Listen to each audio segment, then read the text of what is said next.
অন্তর্বর্তী সরকারের সাথে সেনাবাহিনীর সঙ্গে বড় ধরনের বিরোধ দেখা দিতে পারে।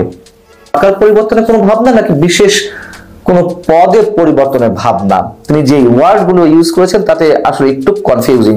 আমার মনে হয় সেনাপ্রধান যা বোঝানোর তার স্পষ্ট ইঙ্গিত দিয়ে দিয়েছেন।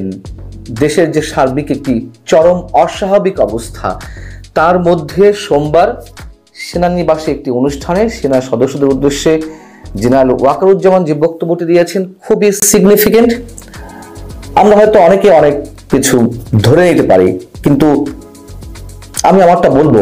তিনি বলছেন যে নির্বাচিত সরকার দায়িত্ব না নেওয়া পর্যন্ত দেশের শান্তি শৃঙ্খলা রক্ষায় ধৈর্যের সঙ্গে দায়িত্ব পালন করতে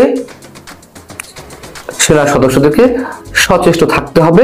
এবং তিনি বলছেন যে আমরা ভেবেছিলাম দ্রুত কাজ শেষ করে আমরা সেনানিবাসে ফিরে যাবে, কিন্তু সেই কাজটি আমাদেরকে দীর্ঘদিন ধরে করে যেতে হচ্ছে। এবং দীর্ঘায়িত হওয়ার পরও তিনি বলছেন যে সেনা সদস্যদেরকে ধৈর্য রাখতে হবে, অতিরিক্ত বল প্রয়োগ না করে তাদের কাজ করে যেতে হবে। সেনাবাহিনী বা সেনাপ্রধান, আমার কাছে মনে হয়, যদি এর আগে আমি নিজেও বলেছি, সম্ভবত খুবই ক্ষুব্ধ এবং হতাশ। যা আশা করা হয়েছিল সাধারণ মানুষ সেখান থেকে আশাহত হয়েছেন, তিনিও আশাহত হয়েছেন এবং নিশ্চয়ই তার অনেক কিছু করার রয়েছে। সাধারণ মানুষ সেনাবাহিনীর উপর আস্থা রাখতে চায় এবং তিনি যে বক্তব্যটি প্রথমেই দিয়েছেন যে নির্বাচিত সরকার না আসা পর্যন্ত দেশের শান্তি শৃঙ্খলা রক্ষায় ধৈর্যের সঙ্গে দায়িত্ব পালন করে যেতে হবে সেনা সদস্যদের। অর্থাৎ এই সরকারের সময়ে অনেক কিছু থেকে আমরা বিচ্যুত হচ্ছি, সরকার বিচ্যুত হচ্ছে, সরকার পারছে না। স্ট্রেট আমরা একটু বলতে চাই, সরকার ব্যর্থ হয়েছে। ব্যর্থতার কথা সরকারের উপদেষ্টা অস্বীকার করে নিচ্ছে, আমি সেটা বলছি। কিন্তু বিষয় হচ্ছে যে সরকার কি তাহলে থাকবে অন্তত আগামী নির্বাচন পর্যন্ত? এবং সেনাপ্রধান কি এটাই বোঝাতে চাননি পরবর্তী নির্বাচিত সরকার না আসা পর্যন্ত বর্তমান অন্তর্বর্তী সরকার আসলে কিছুই করতে পারবে না, কিছু করতে পারছে না? এবং এই অবস্থা থাকলে দেশের যে ভয়ঙ্কর পরিস্থিতি তা উত্তরোত্তর আরো আরো চরম ভয়ঙ্কর অবস্থায় গিয়ে পৌঁছাবে।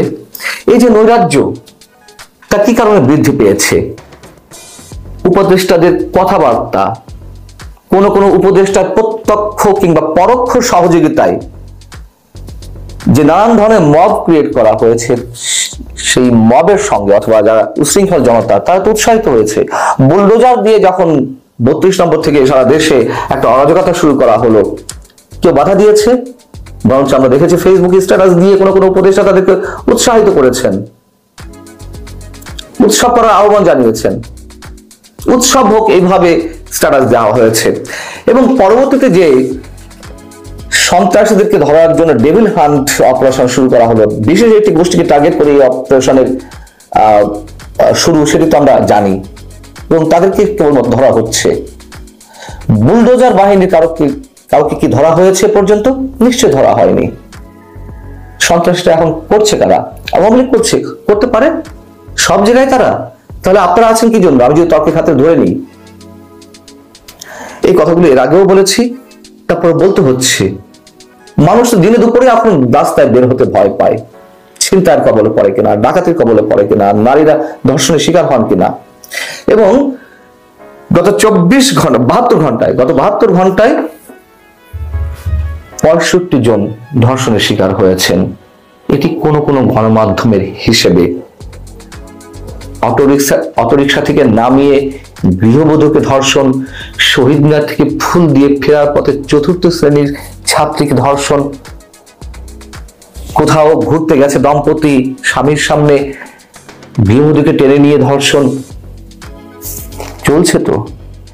এবং বড় অদ্ভুত বিষয়, এই শিরোনামে সংবাদটি করলো দৈনিক জনকণ্ঠ কয়েক ঘন্টা আগে, সেটি পরবর্তীতে তুলে নেওয়া হয়। কার চাপে তুলে নেওয়া হলো? কি কারণে তুলে নেওয়া হলো? গণমাধ্যম নাকি স্বাধীন, কত সাংবাদিকের চাকরি যাচ্ছে, কেউ হিসাব রাখেন? এই যে আমরা 2-4 জন মানুষ যে কথা বলছি, আমাদের উপর কি পরিমাণ থ্রেট আছে, কেউ কি খোঁজ নিয়েছেন?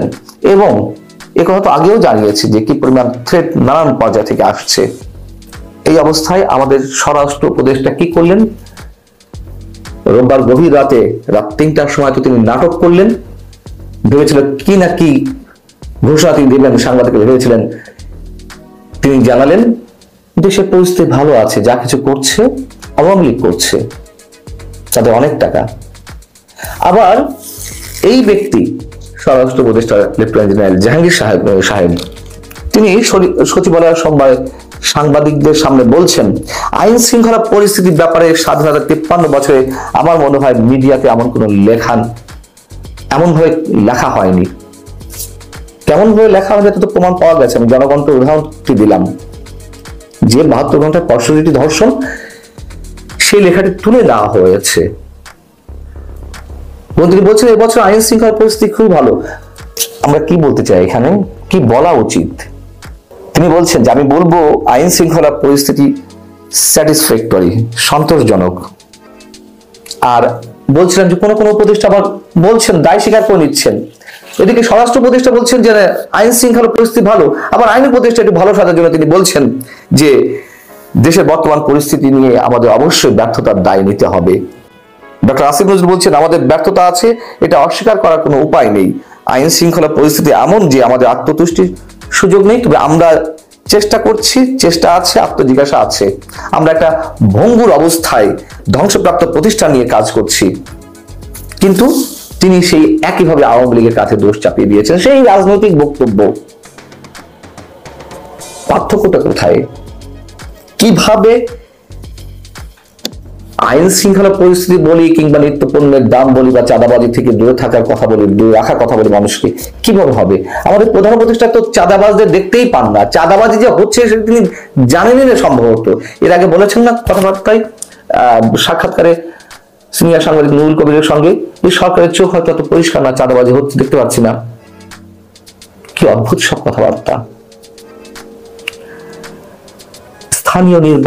স্থানীয় সরকার নির্বাচন করার পায় তারা চলছে। জাতীয় সংসদ নির্বাচনের আগে স্থানীয় সরকার নির্বাচন হবে কেন? ওই যে বিশেষ দলটিকে ভালো একটা পজিশনে আনতে হবে, তাদের যে সমর্থক বিভিন্ন বাহিনী আছে তাদেরকে তুলে নিয়ে আসতে হবে, নির্বাচন করতে হবে, তারপর জাতীয় সংসদ নির্বাচন করবে এবং সকলের নির্বাচন দীর্ঘায়িত করে, প্রলম্বিত করে নিজেদের ক্ষমতাকে টিকিয়ে রাখার চেষ্টা।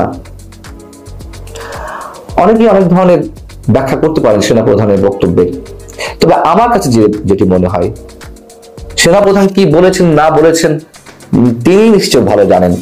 তবে আমার মনে হয় সেনাপ্রধান যেটুকু ইঙ্গিত দিয়েছেন, তারা যা আশা করেছিল তা পাচ্ছে না এবং সরকারের প্রতি বিশেষ মেসেজটিও সম্ভবত পৌঁছে দেওয়া গেছে। এটি